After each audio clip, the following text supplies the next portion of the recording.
Oh,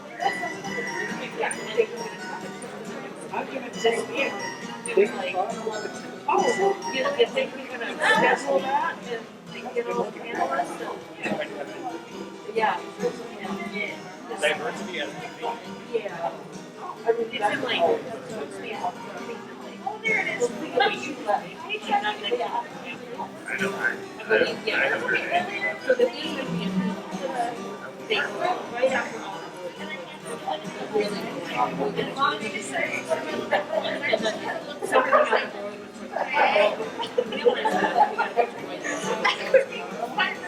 really guess about it, and we can't change that at this point.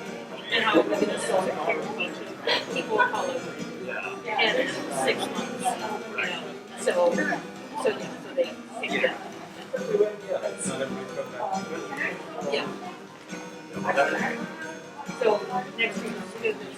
So they doing this, whatever. I really love your story that you're actually not so bad. That was one of the top two stories I really fascinating. The imagery of plot and the kinds of stuff I recognize. They're not very cool. But yeah, I think Women will follow the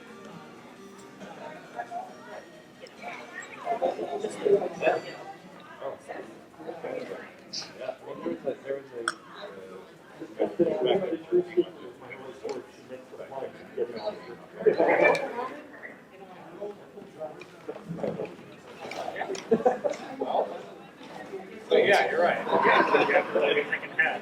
You don't want to do this.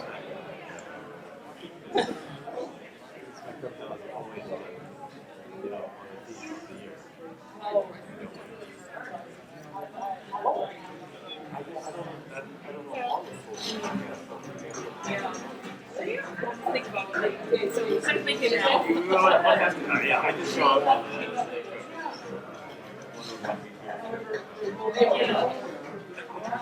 I mean, I guess you could sort of self-deprecate a little bit.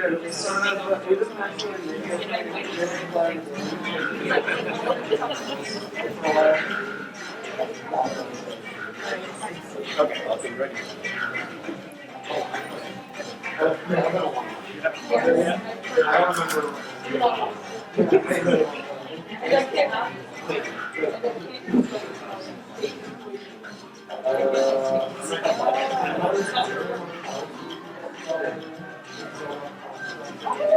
That sounds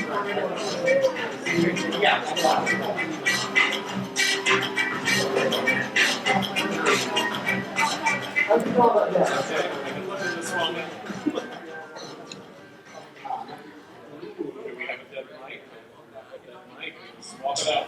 Dead Mike! Let's do it. Oh, wired, nice and hot. I leave nothing but destruction wherever I go. We are off to a great start tonight, folks. So welcome to Tales from the Multiverse of Radness. I was determined to drag this convention kicking and screaming into the 1980s. So here we are. And yeah, so the premise of this show, what is this show? This show is, the theme of the convention was multiverse, and I wanted to reach out to some of my favorite storytellers and make them write on that theme. There is no deeper thought behind this, folks. That is exactly what you were in store for tonight. So our first performer is someone who, in fact, he is one of the founders of Convergence. He is one of the founders of Phillification Tennis. He is one of the founders of Fearless Comedy. He's one of those guys who exists to make you feel unsatisfied with your own achievements.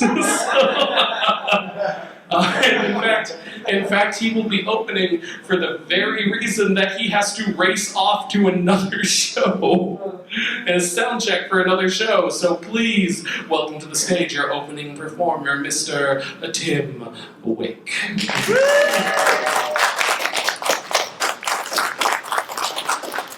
Thank you. I do have to encourage all of you that the Dregs are performing at Harmonic Convergence at 11 o'clock. That's right after this show, so you can check that out if you want.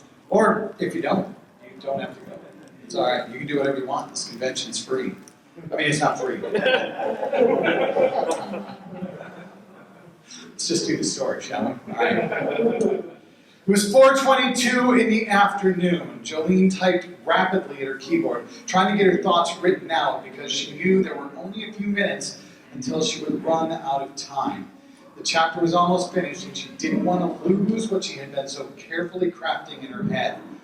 It was a horror novel and her character had just arrived in their new home. Everything seemed normal, but they couldn't shake an uneasy feeling that the house was more than it seemed. Why had it been so inexpensive? Why were the neighbors refusing to make eye contact? Why was the sidewalk to the front door built entirely out of gravestones? They moved to turn on the light, and out of the corner of their eye they thought they saw behind her a bright light shone through the wall and a strong wind blew through the room. It was strong enough to disturb any loose items lying about, but fortunately, there were none. Everything had been tucked away into drawers or cabinets and securely locked in place. She had always been a planner and was definitely ready. A young woman stepped out of the portal in the wall. She looked exactly like Jolene, except for her skin, which was scaled like a snake, her eyes, which were yellow, and her hair, which was not there at all. Jolene, the young woman said, I know this won't make any sense, but I'm you from another reality. Yes, Jolene sighed, I know. Jolene Prime, that's what Jolene called the new Jolene, was surprised. You do? Yes, I know who you are. I understand that we have to repair a rift in the fabric of space-time, so let me ask you the important question. Do they have something called a turkey baster in your reality? Jolene Prime was having a hard time saying anything. Going through a space-time portal takes a lot longer than they show in the movies, so she'd had quite a bit of time to rehearse her speech she'd be using to convince Jolene this wasn't a dream or a hallucination. Now, she'd been knocked off script. Okay, Jolene asked, I'm sorry to have been abrupt, but I'm in the middle of a chapter and I'd like to get back to it. How about we start simple? What's your name? Is it Jolene or something else? In my head, you're Jolene Prime, but that feels rude to call you that. I'm Jolene. Right. I can't pronounce that. Can I call you Joe? That's what my friends call me. That's weird, right? Isn't that weird? No. Not when we're alternate reality versions of each other. Yeah, okay, yeah, I get it.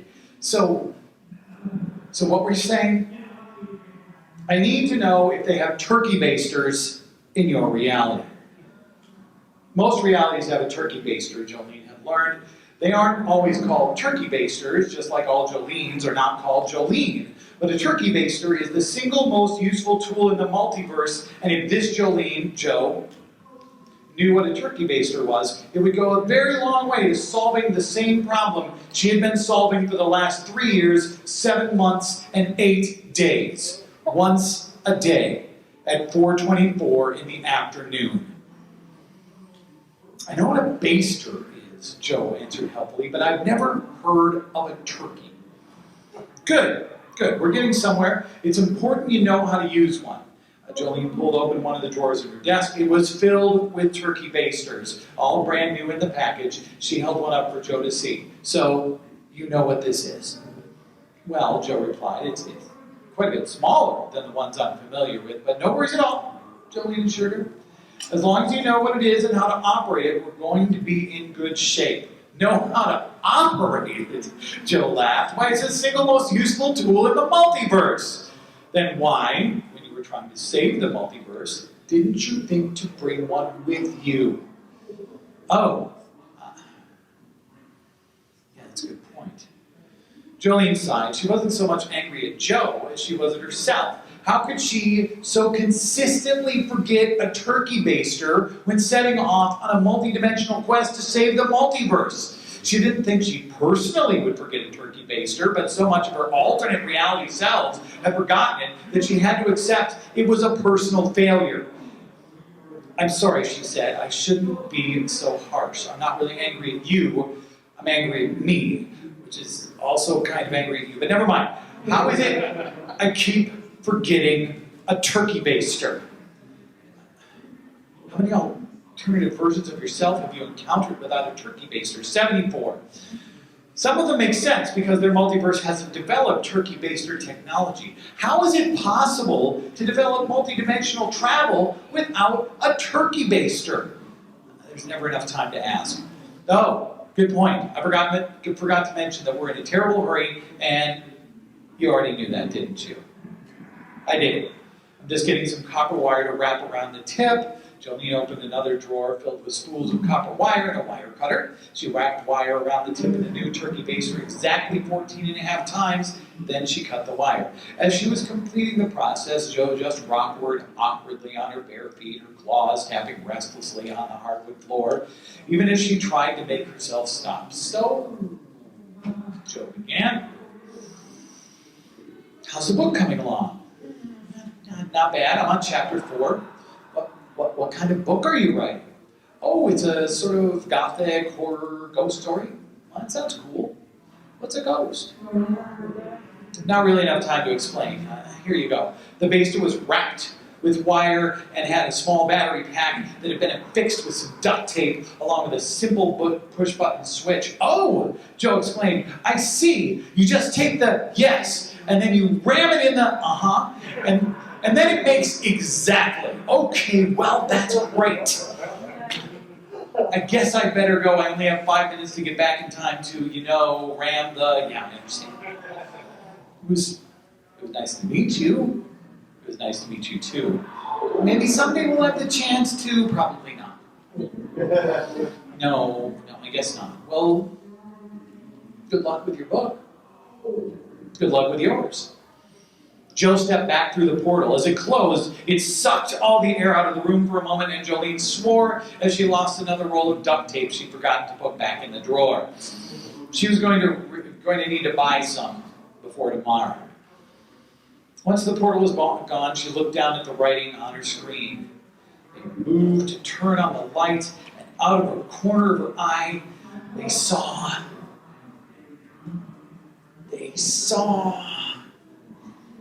Shit!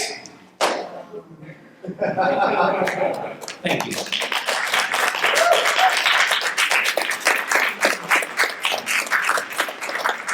All right, let's keep that going for Mr. Tim Wick. On your way out the door, if people want to see more of your work, where can they do it? Why, they can go watch the Dregs at 11 o'clock on Harmonic Convergence Day. There you go. All right. And moving right along, this is the nice thing about a great lineup. I have so little to do as host. I just want to bring our next performer onto the stage for you.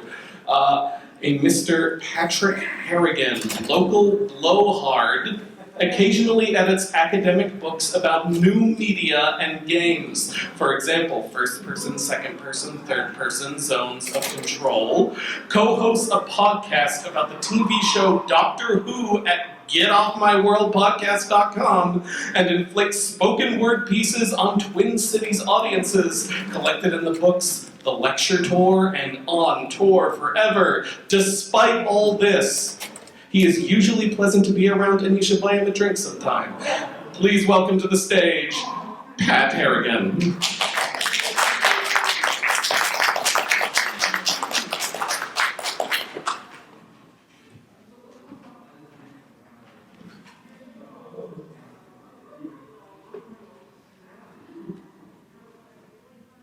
Thank you.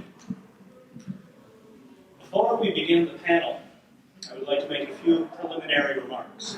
First and most importantly, thank you to JJ, Phillip, Akiva, JH, Allison, Jeff, and Marlo for inviting me to appear as an invited participant at this year's Fringe Convention. I am highly conscious of this signal honor.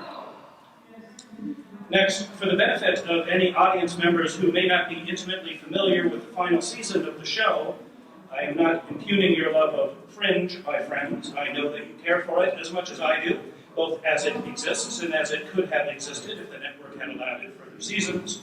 But the fact remains that season 6 was by far the least watched, and so a brief refresher may be in order. Fox TV's program Fringe was never a smash hit, but the show's pilot, aired on September 9th, 2008, racked up a very respectable 9.13 million viewers, and the second episode an impressive 13.27 million. However, it only cracked 10 million 4 more times during season 1, and it slid dramatically from there. Its 2-part season 5 closer had only 3.28 million viewers. Of course, it didn't help that Fox moved the show from its original Tuesday night slot to Thursday night for its second season, then into the dreaded Friday night death slot for seasons 3 to 5, and finally into the 1 a.m. Monday morning slot for its final season, where its viewership cratered, never cracking 1 million viewers for any of the 13 final episodes, and garnering only 125,000 viewers for its January 20th, 2014 season finale, of which I am not ashamed to say that I was one, and I hope that many of you here this morning are as well. Yes? Now, perhaps there is something freeing for the producers of a television show when they know they have nothing to lose, or rather, that they have already lost.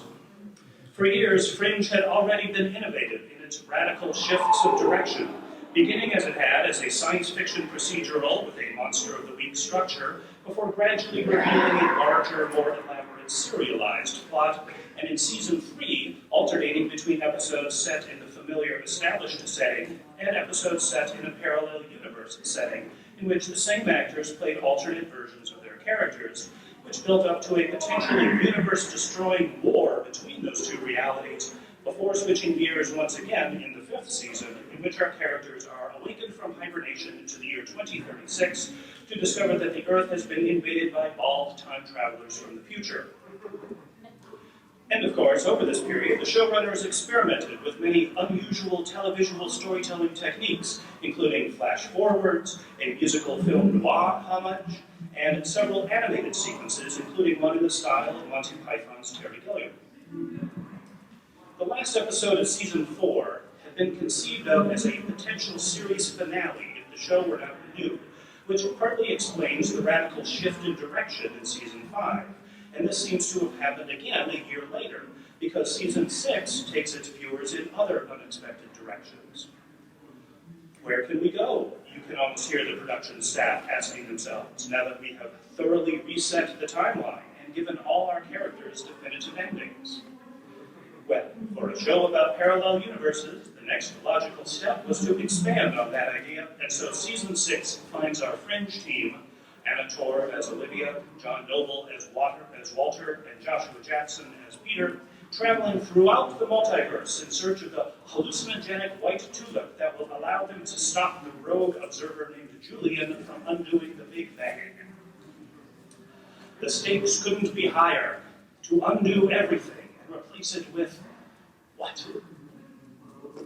Their first season 6 adventure, a 2-parter, saw the team scouring the timeline for their former adversary, Dr. David Robert Jones, played by Emmy Award winner Jared Harris. Alistair Peck's time travel device allows them to travel to the American Civil War, and then Victorian England and New York City in the 1960s, before they track Dr. Jones down in ancient Pompeii, where he is apparently killed during the eruption of Mount Vesuvius. Next up is a trip to find their former boss, Phillip Broyles, played by Lance Reddick, during which they investigate various law enforcement offices in Los Angeles, New York City, and Baltimore, by which point most viewers will probably have begun to catch on to this season's conceit. And indeed, when the Fringe team goes in search of Alistair Peck, played by Peter Weller, now a hideous combination of man and machine on the mean streets of Detroit, and Leonard Nimoy's Dr. William Bell on the bridge of the Starship Enterprise, we understand that the team is traversing their way through a wide variety of films and television shows in which Fringe actors have appeared, and interacting with the characters that those actors have played, and that we are witnessing the most ambitious pan-universal crossover in the history of television. Oh my goodness! It must be admitted that the episode centered on Anna Torv's Olivia is kind of a dud, since the actress didn't have a very robust filmography to draw upon. The team discovers her doppelganger in World War II era actress Virginia Gray, whom Tor portrayed in the miniseries The Pacific. But Joshua Jackson's return to Dawson's Creek, during which he participates in a coke-fueled orgy with former co-star James Van Der Beek, was unexpectedly touching. But I think we all agree that John Noble did the most impressive work this season, reprising his roles from Stargate SG-1, 24, Miss Fisher's Murder Mysteries, and The Lord of the Rings. Fun fact, at this time, John Noble also had a recurring role in the Fox TV show Sleepy Hollow, and for this episode, he was able to walk across the Fox studio lot from one stage to the other to appear in Fringe without needing to change out of his Sleepy Hollow costume. And surely it was his work here that caught the attention of the showrunners of the CW network show Legends of Tomorrow, and led them to cast him in Season 3 as the voice of the demon Malice, and also as himself, John Noble, whom the Legends of Tomorrow team in the April 2nd, 2018 episode entitled Guest Starring John Noble must travel back in time to visit on the set of The Lord of the Rings, The Return of the King, in order to obtain a recording of his voice so that they can defeat the demon Malice, which, remember, John Noble actually voices in the show, and this in an episode which also features Gorilla Grodd attempting to kill a college student who turns out to be future U.S. President Barack Obama. And maybe I'm starting to lose context here a little and should try to re-ground us a bit. You understand.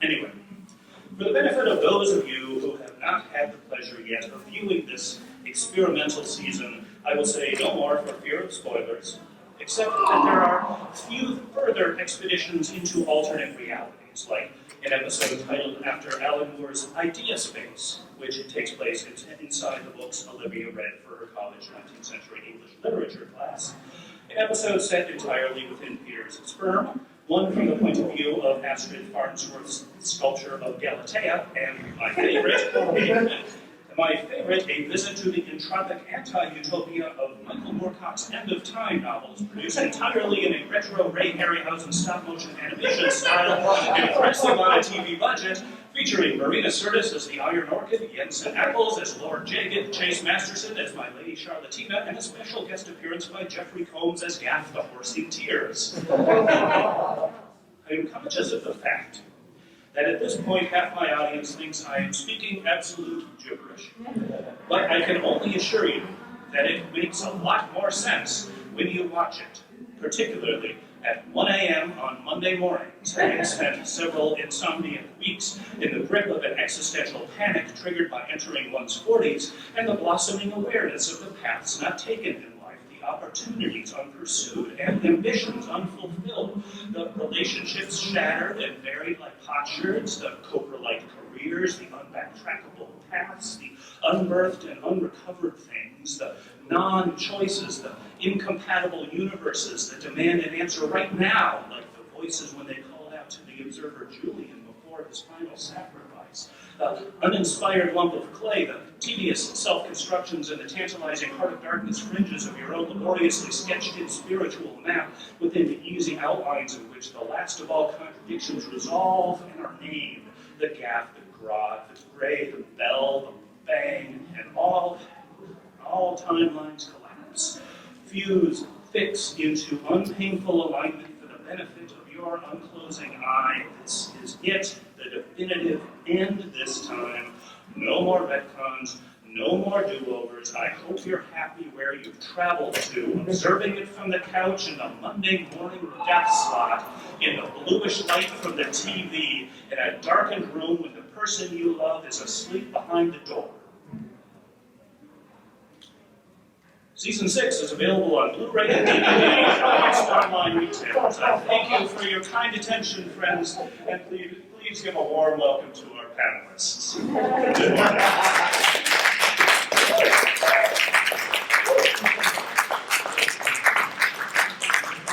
Let's make some noise for Pat Harrigan.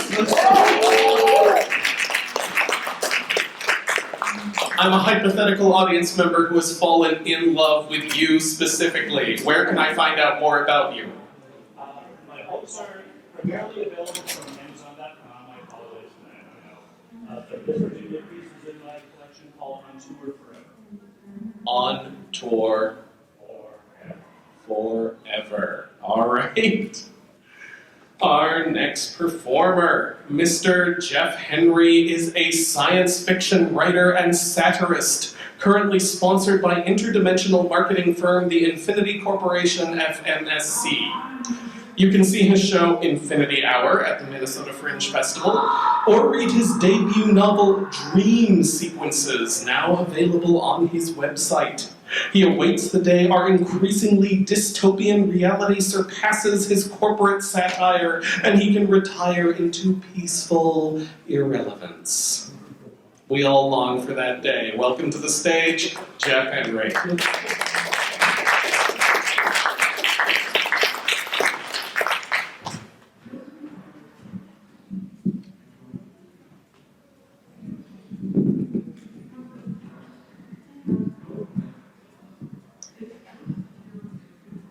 Picture this common scenario. There you are, standing next to a railway. The sun glints off the bright, cold steel tracks in front of you. You hear muffled cries. Your eyes shoot to the source. Tied to the middle of the tracks, a family of 5, a mother, a father, and 3 children, struggle uselessly against their bonds. Sweat trickles down your neck. How did I get here, you wonder feverishly. One of the children, perhaps the oldest, certainly the tallest, catches sight of you, her eyes locking with yours in a silent plea for help. A rumbling sound begins shaking the ground. Something is coming. Looking frantically back and forth, you see that to your right, a track branches off to the northwest, and next to it, a lever that will shift any oncoming car from the path it's on to this alternate track. You nearly breathe a sigh of relief. The air has entered your lungs, and it's about to leave your mouth in a long, satisfied exhalation when you notice him and it catches in your throat. Wrapped tightly in thick rope like a muscular burrito is a bespectacled and bearded young man with an old sock stuffed in his mouth, tied to the northwest track. Your mind is racing. The rumbling grows louder and louder, and suddenly it bursts forth onto the horizon. The trolley car, colossal, seeming to consume the whole horizon, red like blood and flame, its wheels chugging and chewing inexorably towards their gruesome, inevitable end as you eye the lever. Do you pull it? Shift the track, commit murder against that poor young man on the northwest track? Or do you close your eyes, not involve yourself in this unfortunate situation that you had no part in? Offer up your thoughts and prayers to the family as their blood and bones burst forth like a grisly geyser, spraying towards the heavens that their souls will never quite reach. What if the young man is the next Einstein? What if one of those children is the next Hitler or Stalin or Ronald Reagan? What if the young man's future daughter will discover a cure for cancer? You're being asked to play dice with the universe, to blindly choose between countless possible futures and bloody your hands in the process. But what if your choice didn't have to be blind? What if you could look at all possible outcomes? What if you could have true knowledge of the future at your fingertips? Well, with the Infinity Corporation's brand new Fate Flux 5000 Destiny Determination chip, you can. Simply insert the chip into your Infinity Corporation-owned digital consciousness interface, agree to the terms of service, and you're on your way to the best of all possible worlds. Using top-of-the-line quantum computing technology, the Fate Flux 5000 automatically analyzes every situation you find yourself in and provides helpful factoids about the future that will result from each potential action you might take. Let's return to our example scenario. As the trolley thunders murderously towards the family tied to the tracks, panic rising in your chest as the time for you to decide whether to throw the lever slips away, you suddenly remember you just installed your brand new Fate Flux 5000 chip. Powering on the system, you see the user-friendly decision tree interface pops up, and you scroll through each possible outcome of the situation. The bearded man on the right-hand track, it turns out, is extremely average. He's no Paul Pot, but he's not going to cure cancer. Just a guy. Same for the kids on the left track. Between them, they'll grow up to have a total of 5 kids who will also be very average. But suddenly, a red blinking exclamation point pops up over their father. Beep, beep. That's a Fate Flux action alarm, giving you urgent information that the system believes will be crucial to your decision. Selecting it, you see that a year and a half from now, the father will suffer a heart attack behind the wheel of the bus he drives for a living. A head-on collision will result, killing nearly everyone on board. One of the passengers who will die in the crash would otherwise give birth to a child who will grow up to be an activist and will lead a movement that will ultimately prevent a third world war. Suddenly, a crushing moral dilemma becomes very simple and straightforward. With a confident smile, you step back from the lever and watch calmly as the trolley thunders forth towards the 5 people struggling against their bonds, and you step back just in time to avoid the spray of blood and body pieces that comes raining down. The bearded man alone on the other track looks at you with a little bit of relief and a lot of horror, obviously wondering why you chose to spare him over the family with 3 children. If only he bought a fake Flux 5000, his survivor's guilt might have been assuaged. With the fake Flux 5000, choosing the best timeline for your needs is a breeze. Eat toast for breakfast and get in a car crash, or have cereal instead and meet your future wife.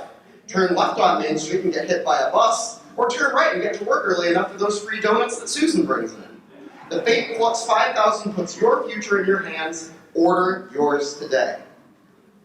The attorney pauses the recording, the smartly dressed holographic Infinity Corporation rep from the infomercial flickering slightly.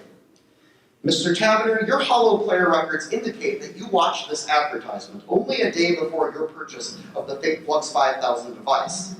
You were then fully aware of the system's capabilities, were you not?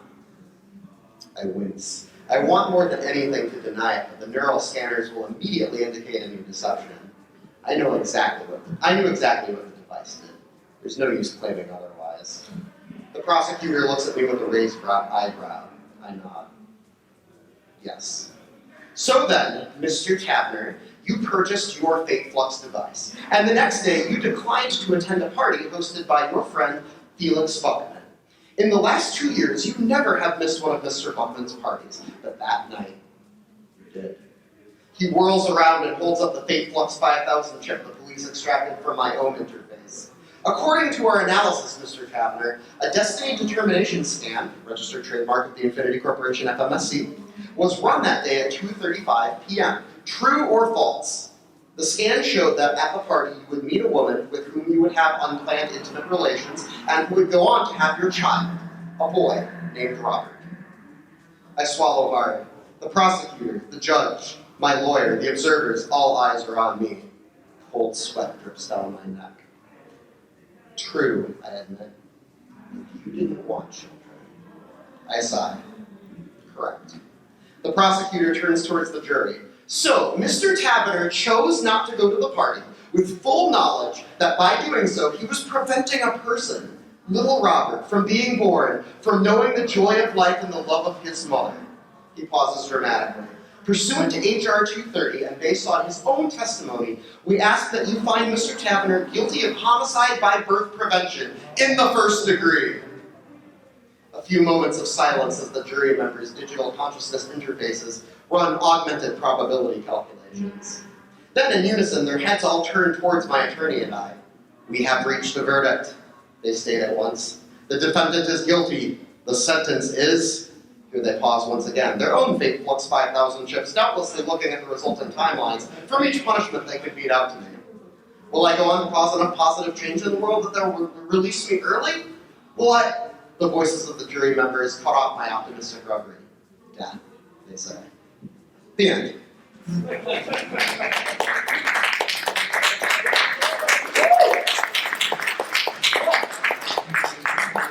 Keep it going for Jeff Henry. Oh, can you feel the spirit soaring? So, to whatever degree that your overlords at the Infinity Corporation will allow you to answer, where can people find more of your work? At theinfinitycorporation.com. I have a podcast up called Infinity Hour, which is written by me and performed with a few friends, and also my book. Awesome. All right, next performer, Mr. Michael Merriam is an award-winning author, performer, poet, and playwright. Like most artists, he has worked a variety of odd jobs over the years, including short order cook, late-night radio disc jockey, international shipping specialist, and manager of a puppet troupe. I'm just up-talking the end of all these because they're amazing. He is the author of the steampunk series Six Guns and Sorcery. God, you've had the coolest life. and his stories and poems have appeared in over 100 magazines and journals. His scripts have been produced for stage and radio, and he has appeared in the Minnesota Fringe Festival, Not So Silent Planet, Storyfest Minnesota, and over the air on KFAI and Minnesota Public Radio. Please welcome Michael Merriam.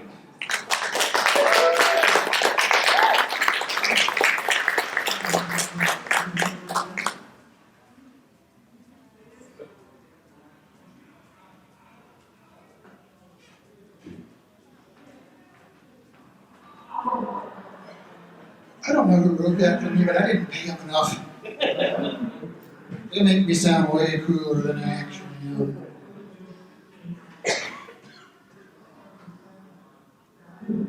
That's my book. It's also about Charlie's sort of kind of.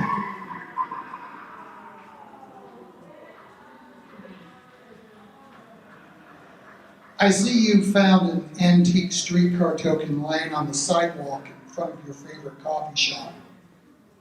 Congratulations, or perhaps condolences.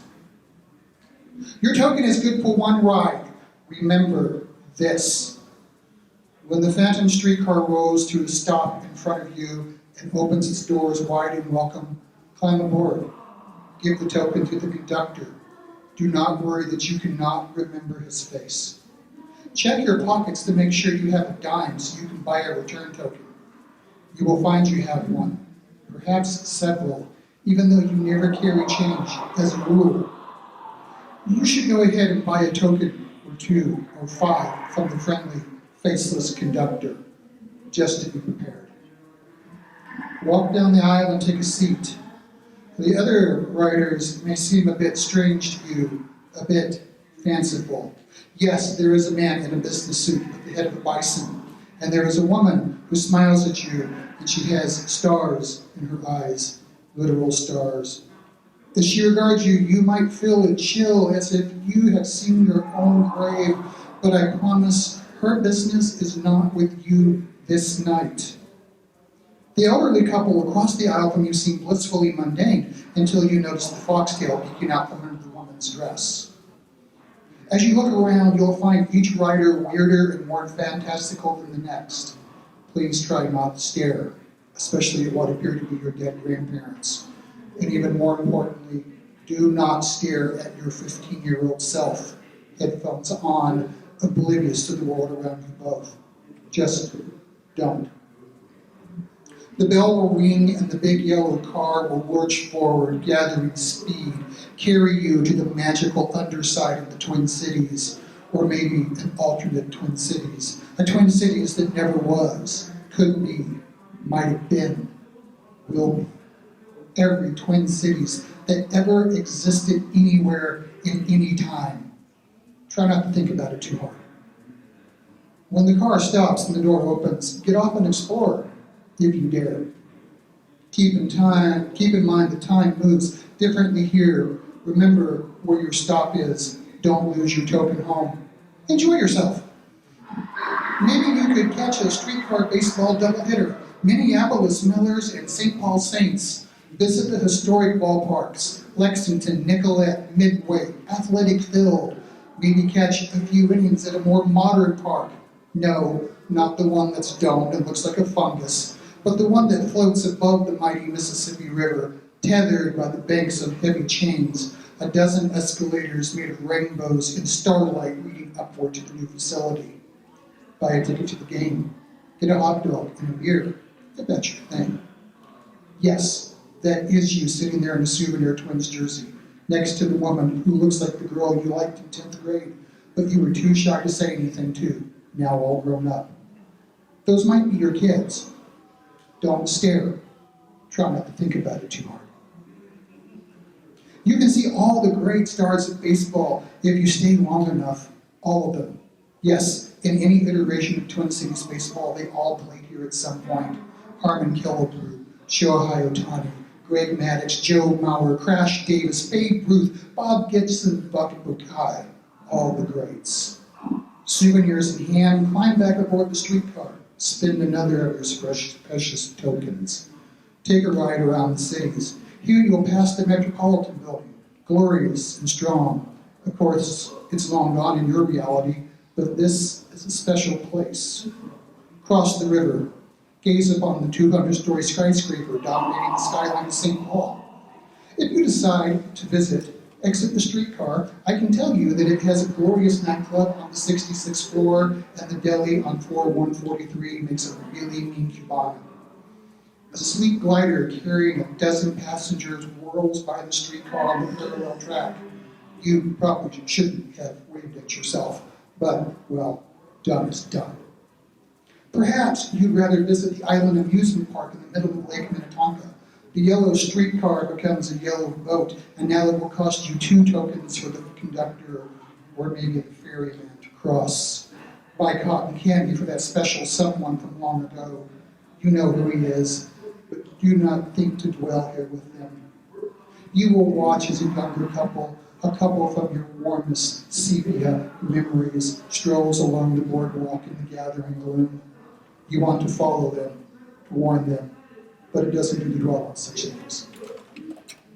You catch other entertainments, bands you remember, bands you never saw, the Jayhawks, the Replacements, Dylan. Yes, that is you playing bass for Semisonic, or at least a you that didn't put the music away for an office job. Try not to think about that too hard, or it will break your heart. Try not to think too hard about the music you didn't play, the acting you set aside, the novel you never wrote, the people you didn't meet and love.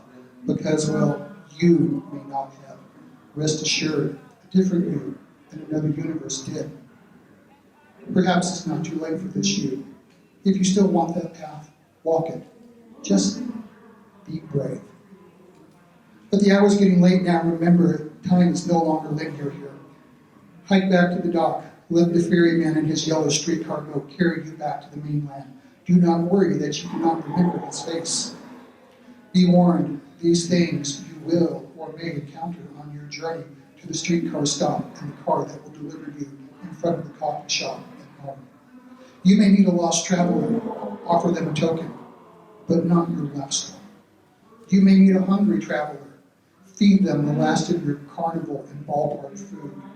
You may meet a traveler shivering in the cold, offer them your jacket, or that souvenir Twins jerseys, or maybe the Prince t-shirt from a tour in 2025 that will never happen in your universe. You may meet a traveler who is injured, a traveler whose heart is broken, a traveler standing on the precipice and looking down into the abyss. Heal their hurts if you can, offer them comfort if you cannot. Yes, they all wear your face. Try not to stare. All these travelers are a mirror of your existence, a shadow of your life that might have been, could have been, might yet be. Be kind to all you meet, for kindness costs you nothing. Climb aboard the streetcar when it arrives. Give your final token to the conductor. When he tips his cap, smile and nod your head in acknowledgement. Try not to stare too hard in what suddenly seems to be a mirror. Around you, the night settles in. One by one, the other riders climb off the back of the car. The woman with stars in her eyes at Lakeview Cemetery. The bison-headed man at the corner of Uptown's Independent Lake. The old man and his fox wife get off at Emerson and your grandparents at DuPont. You watch your younger self flee the streetcar and dive into Bryan Lake Bowl. Yearn with all your being to tell him it will be okay, to tell him to hold on to whatever dreams and desires he feels he has to abandon for the sake of conformity. But you must let him go. The car rolls on, and once familiar buildings take on a sinister mantle, rising and falling as if time itself was running out, entropy devouring all you know in your hometown. You must not allow yourself to fall down the rabbit hole of useless thoughts of self and mortality. The thump, thump, thump of the brakes breaks through your dark reverie. The conductor whistles clang, clang, clang from the trolley. Is this your stop? You think it is? You hope. That looks like the coffee shop you left. How long ago was it? A few hours? An evening? A lifetime? It shines out, brightly lit beacon against the velvet darkness, filled with customers chatting, reading, or bent over their electronic devices.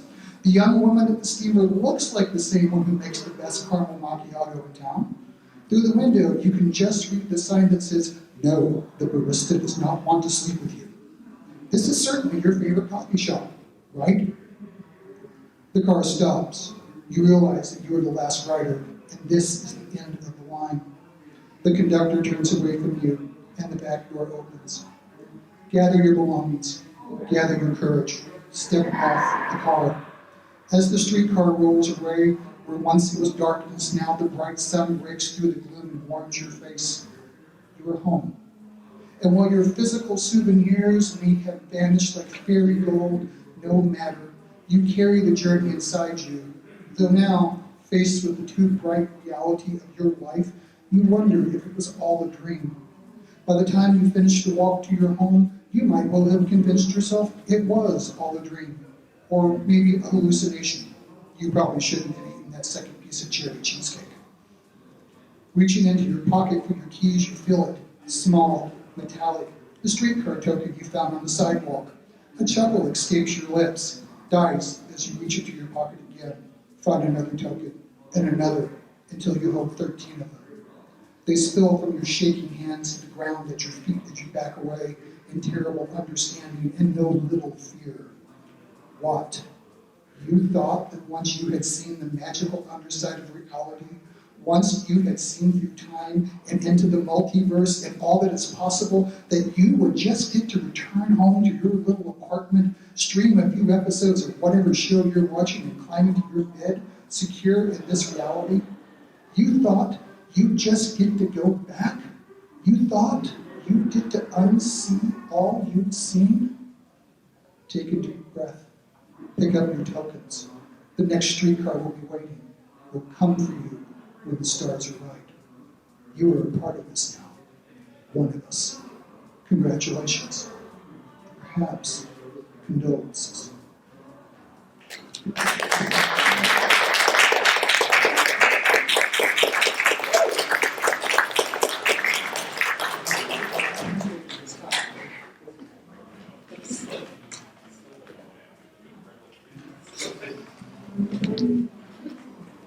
Let's keep it going from Michael Merriam.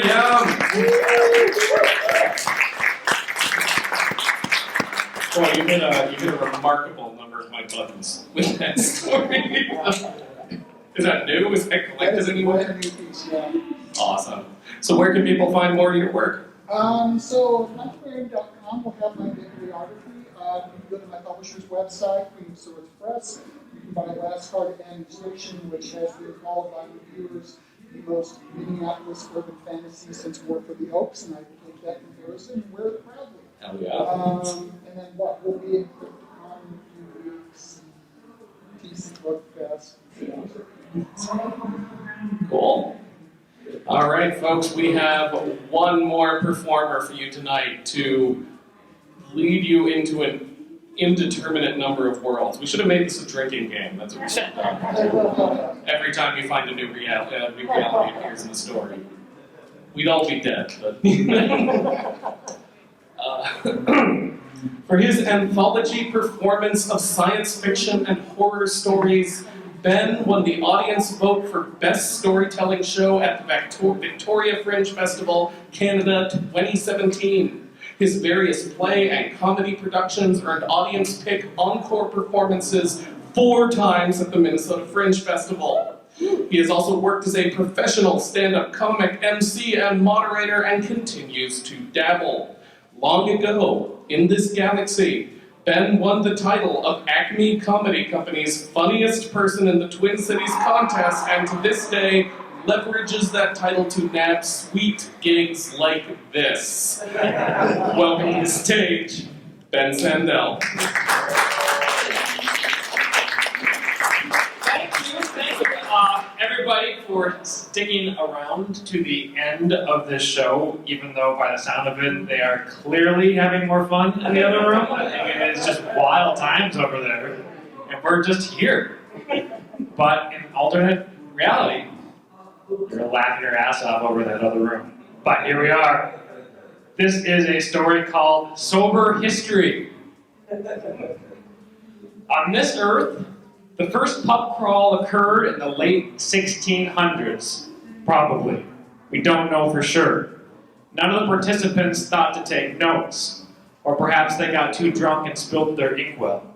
Educated guess puts the origin in one of those famously dank countries, England, Scotland, or Ireland, and likely involved the type of ne'er-do-wells who would today be dubbed hooligans.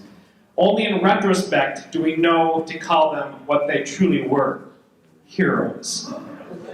In a single pioneering pilgrimage from one pub to another, and then 10 more after that, a group of intrepid tosspots invented a time-honored tradition to outlast a horse and carriage.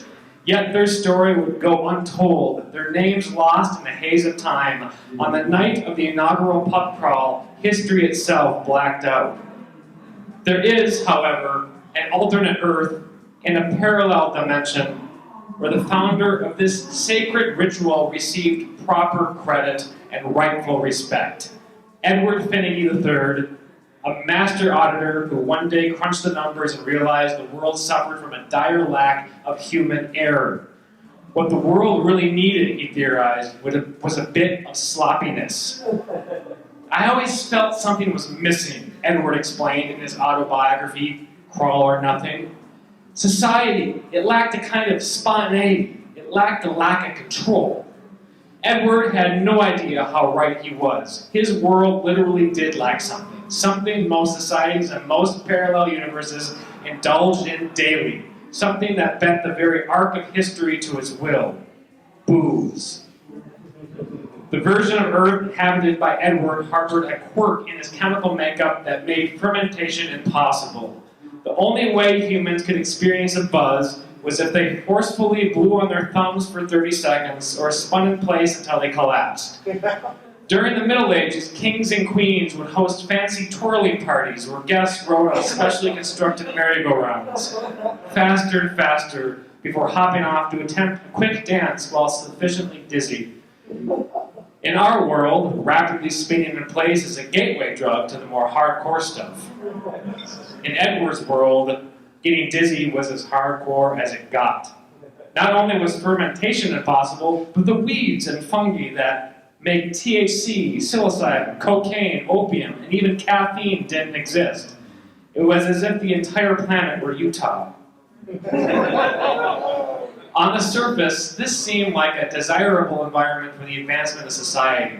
Families that would have otherwise been torn apart by addiction remained perfectly, tediously intact. Violent acts and promiscuity were a fraction of what they are on this earth. Society never even bothered to invent the word hooligans. Coming from such stable backgrounds and growing up in towns free of substance-induced conflict, children quickly learn to observe the nuances of the world, cultivate patience, and appreciate the beauty of nature, the subtle rewards of a simple life. They wouldn't have drugs to help in this respect once they got older, nor would they have any literature or art inspired by drugs. Turns out almost all worthwhile art is influenced, directly or indirectly, by intoxicants. Take Shakespeare. On sober earth, he was never born. His would-be parents were butt ugly, even by Elizabethan standards. Without thick beer goggles to assist in this respect, they couldn't work up the appetite to conceive little William. Not that it would have mattered what was there to write about, considering how woefully devoid the world was of any juicy conflict. In that reality, the Capulets and Montagues would have teamed up to buy a timeshare. Stranger still, without the bad judgments and debaucheries fostered by substances, there was no need for Jesus to quit carpentry. He kept his mouth shut and took the contract work. Humans still sin, but nothing worth dying over, for Christ's sakes. The world lacked fizz, and it only got flatter with the discovery of Terra nectar, the first known mind-altering substance. Terra trees produced berries swollen with nectar so rancid that anyone who dared taste it instantly developed a condition known as suicidal tongue syndrome, of which I will spare you the grisly details. One summer, a westward pioneer in search of gold got himself lost in a section of uncharted wilderness devoid of nutrients, except for the Terra berries. For fear of starving to death, he had no choice but to choke them back. Thankfully, for his survival and his tongue, he lacked a gag reflex and was able to push the berries deep into his throat past his taste buds. After ingesting the Terra nectar, the pioneer's mind cleared, his attention sharpened, his willpower grew unbendable, and his reflexes rivaled a mountain cat. The Terra nectar had the exact opposite effect of tossing back a shot of tequila.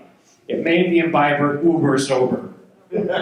As the berries blasted away his brain fog, the lost man found it surprisingly easy to navigate his way out of the woods. He took with him a handful of Terra tree seeds that he later cultivated. He learned to dry the nectar into powder and package it in pills. Sheathed in gelatin, the vile substance could be swallowed safely, but God help you if you chewed. The pills were a smash. If society couldn't get intoxicated, the next best thing was to get extra unintoxicated.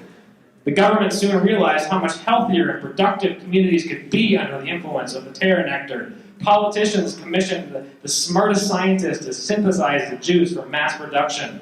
Over time, it became mandatory to get high on this anti-high chemical. Operating heavy machinery while not under the influence was a misdemeanor. Getting caught behind the wheel while sober would get you hit with the DWNI. Sober drivers were just too susceptible to distraction. Considering the human propensity for error, the idea of getting behind a 1,000-pound death machine while steeped in the unfocused, sloppy fog of baseline sobriety was simply absurd. This became common sense. As it did here with fluoride, the government began to put Terra nectar in all drinking water, though even that disallowed for too much sobriety. Next, the government deployed terraforming drones that crisscrossed the skies, spraying a Terra mist, ensuring that no citizen could ever again fall into a sober stupor. People were so focused, so effortlessly in flow with their lives, so detail-oriented and unswayed by distraction that societies everywhere built impossibly elaborate cities and intricately complex transportation systems, but nothing too aesthetic. Art and entertainment were obsolete. Undistractable people did not need distractions. Violent crime fell to zero, impulsive one-night stands and unsafe sex were a thing of the past, procrastination was left behind, and emergency rooms never saw the unfortunate injuries acquired in our world by those drunken heroes who utter the forsaken phrase, "Here, hold my beer." In fact, for decades upon decades, nothing exciting ever happened. The world hummed along, progressing ever forward, synchronized in lockstep like the march of a clockwork army. History had not seen such efficiency, such perfect order. Then, one morning, a man named Edward Finicky awoke in a cold sweat. Without knowing why, he got inside a self-driving car and told it to just go. Go as far from the city as possible. The car drove for many long hours before Edward felt a sudden urge to exit, like the universe had sent him a signal. He asked the vehicle to stop on the side of a random country road. He got out and meandered into the woods. By chance, he came upon a freshwater spring free of the Terra chemical. Over the next few hours, the Terra's influence wore off, and Edward felt the unfamiliar, giddy buzz of sobriety. He began to spin in place until he fell over in a fit of dizziness. He laid on the ground and blew on his thumb to force lightheadedness. He giggled happily. Then he stood up, pointed his sharply groomed scalp at a nearby oak tree, and charged. The collision filled his vision with stars. He felt the intoxicating rush of losing his mental hold on reality. And then something very rare happened. Edward Finicky III was struck with creative inspiration. He rode home and applied for a permit to open a sobriety pub. He bottled the water from the fresh spring and sold it to customers in a venue that provided comfortable, safe spaces, hermetically sealed from the Terra mist, where groups of strangers could party down as they sobered up. Patrons came in droves. None of them knew why they came exactly, since their lives under the Terra influence were so completely free of problems. It didn't make any sense to soil their pristine existences with the irresponsible sobriety, but it called to them all the same. The pub drew hundreds of customers per day. Many of the younger clientele had never felt sober in their lives. In comparison to the focused, clear-minded effects of the Terra mist, sobriety made them feel downright drunk. The word drunk, like hooligans and karaoke, was another word not yet invented in this reality. The revelers burst into spontaneous dance. They crooned, they cried, They made poor decisions. They indulged in public displays of affection, gross ones. Bar fights broke out, and crowds watched the carnage like it were the most mesmerizing display of fireworks they'd ever seen. Fearing the adverse effects of too much sobriety, the city council passed a law banning bars from serving more than 2 drinks of tariff-free water to any single customer per night. So Edward opened 3 more small pubs throughout town. This way, customers could have up to 8 tariff-free drinks before going home, ensuring they sustain maximum sobriety all evening long. You feel that? Edward asked his patrons one fateful night. You feel that right there in the chest?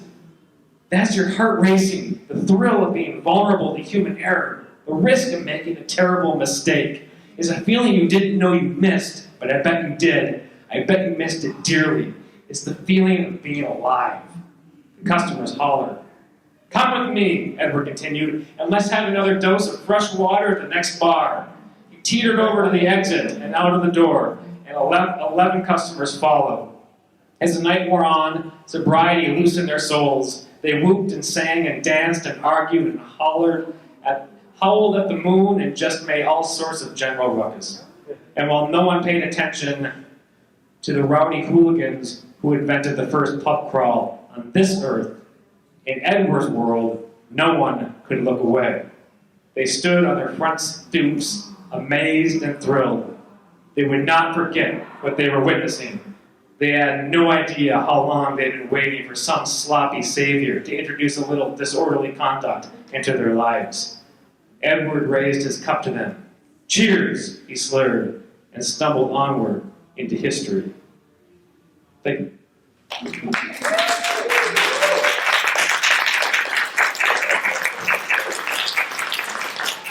Let's go for Ben Sandell. Where can people see more of your work, Ben Sandell? They can. They should be glad that they saw me here. That's right. You got a moment in time, so let's make some noise for all of our performers tonight.